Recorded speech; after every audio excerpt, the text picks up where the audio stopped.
ہوتے رہتے ہیں. غصے میں آ کے ایک شخص بیوی سے کہتا ہے طلاق طلاق طلاق 1 2 3.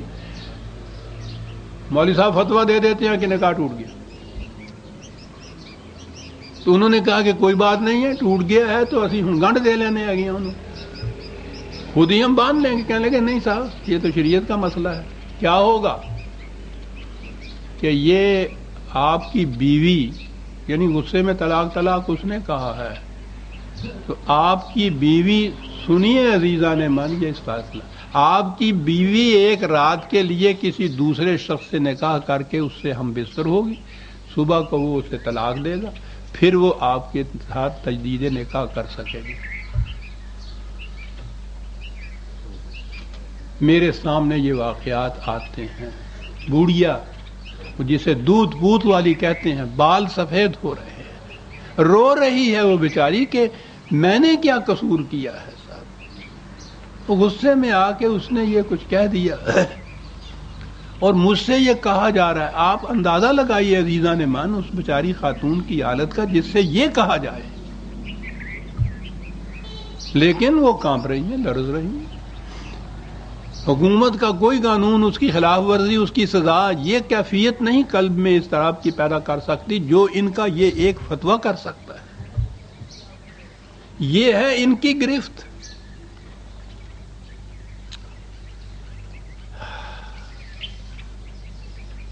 قرآن نے آ کر جب ملوکیت کو ختم کیا تو اس کے ساتھ ہی نظام سرمایہ داری اور مذہبی پیشوائیت کو بھی ختم کر دیا. اقبال نے یہ تقابل کیا ہے زمانہ قبل اسلام کے انسان کا اور اس کے بعد پھر اسلام نے آ کر جو کچھ ان سے کیا. بڑی بلیغ نظم ہے. مشکل یہی آ جاتی ہے کہ اس کا بیشتر کلام فارسی زبان میں ہے اور فارسی زبان میں جب بھی کچھ میں کہوں کہا جاتا ہے کہ صاحب ترجمہ کیجئے. اب تو کبھی کبھی میں کچھ پنجابی کی بات کہتا ہوں تو ہماری بچیاں یہ کہتی ہیں کہ بابا جی یہ ترجمہ بھی تو کریا کرو نا. قوم گنگی ہو گئی ہے عزیزان من.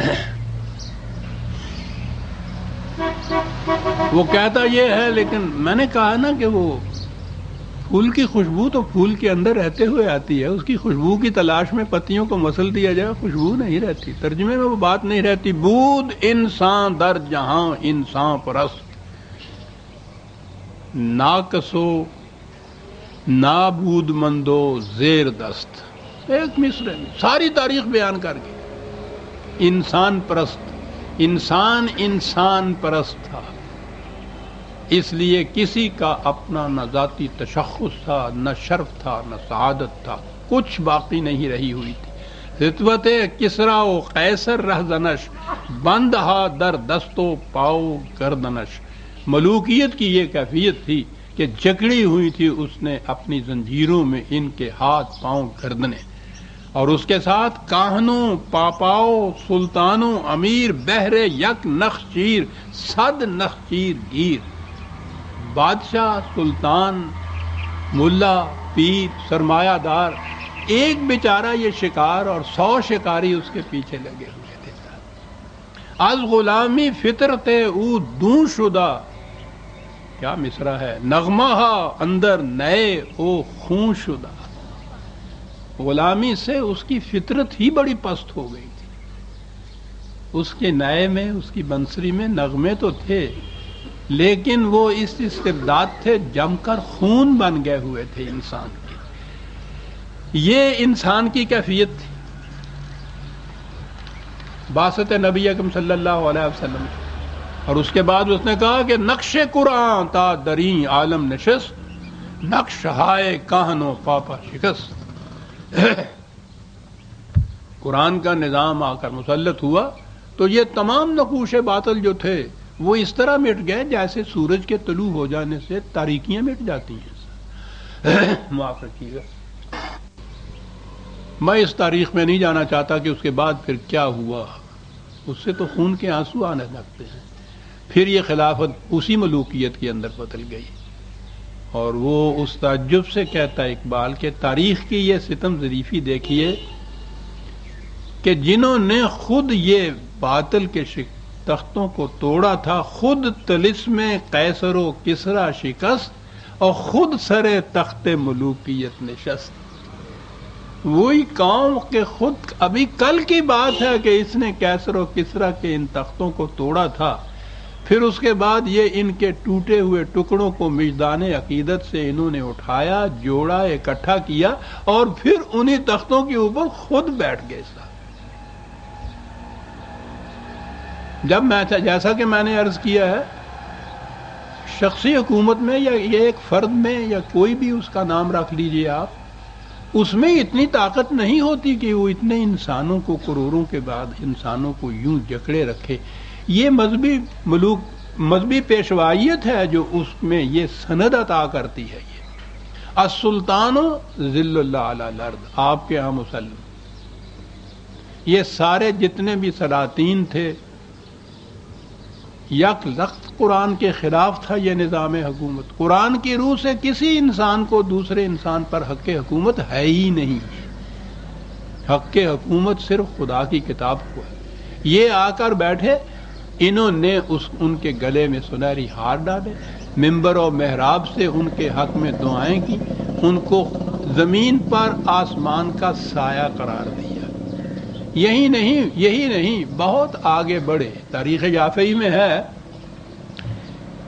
کہ سلطان یزید بن عبد المالک کے ہاں ایک 40 شیوخ کا ایک وفد آیا، جس نے آ کر ان سے کہا کہ صاحب اسی دنیا میں نہیں، بادشاہوں سے قیامت میں بھی ان کے جرموں کا مواخذہ نہیں ہوگا. اندازہ لگایا یہ پیشوائیت کس طرح استحکام کا سامان فراہم کرتی ہے انسانی حکومتوں کو. اس پر تبصرہ کرتے ہوئے مولانا مناظر حسن گیلانی نے اپنی کتاب میں لکھا ہے کہ انہی دنوں محدثین کا ایک بڑا گروہ پیدا ہو گیا تھا جس نے اس عقیدے کو اپنا دین بنا لیا تھا. چنانچہ ابو بکر جساس اپنی تفسیر میں لکھتے ہیں کہ ان لوگوں کا اس کے ساتھ یہ بھی خیال تھا کہ ظلم و جور اور بے گناہ لوگوں کے قتل وغیرہ افعال کا صدور بادشاہ وقت سے اگر ہو تو اس کے خلاف آواز بلند کرنا شرعاً صحیح نہیں ہے.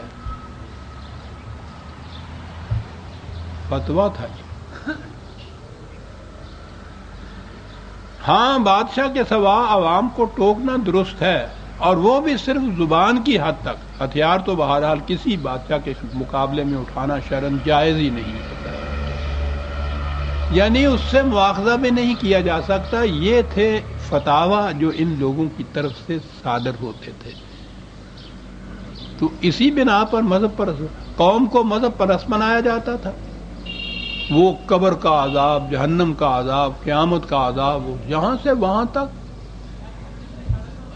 اور ان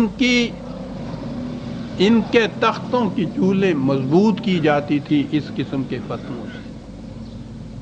یہ ہوتا ہے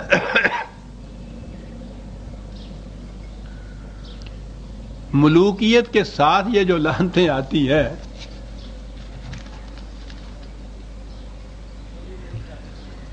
میں یہ نہیں کہتا کہ اس تمام دوران میں کوئی ایسے لوگ پیدا نہیں ہوئے جنہوں نے اس کے خلاف آواز اٹھائی ہوگی، لیکن استبداد کا یہ عالم ہے کہ جہاں آپ کی ملوکیت، پیشوائیت کی تاریخ کی اتنی ضخیم کتابیں ہیں کہ کمرے بھر جائیں ان سے، ان لوگوں کا نام تک کہیں نہیں آتا جنہوں نے اس کے خلاف آواز اٹھائی اور قرآن کی آواز بلند کی تھی. ملوکیت کا استبداد کرتا یہی ہے، آواز نہیں اٹھانے دیتا. ان کی تاریخ میں یہ ملتا ہے کہ انہوں نے کچھ لکھا تھا، ان کی کتابوں کا ایک ورق کہیں آپ کو نہیں ملتا تھا. انہی کی کتابوں میں جہاں یہ کچھ گالیاں ان کو دیتے ہیں تو ان کا نام سامنے آتا ہے کہ انہوں نے وہ کہتے یہ ہے کہ دیکھیے یہ کہتے تھے، یعنی وہ جو قرآن کی بات کہتے تھے. نہایت طنز اور تان سے نام لیا. ہم نے کہا شکریہ آپ کا، آپ کے اس طنز و تان سے ان کا نام تو کم از کم سامنے آ گیا. کچھ معلوم نہیں کہ ان بیچاروں نے کیا کہا اور کیا نہ لکھا. بہرحال اس حالت میں چلے آ رہے تھے ہم 1000 برس سے کہ اس مرد راہ داں کے دل میں یہ احساس پیدا ہوا کیسے انداز میں بات کہہ گیا ہے کہ میرے گلو میں ہے ایک نغمہ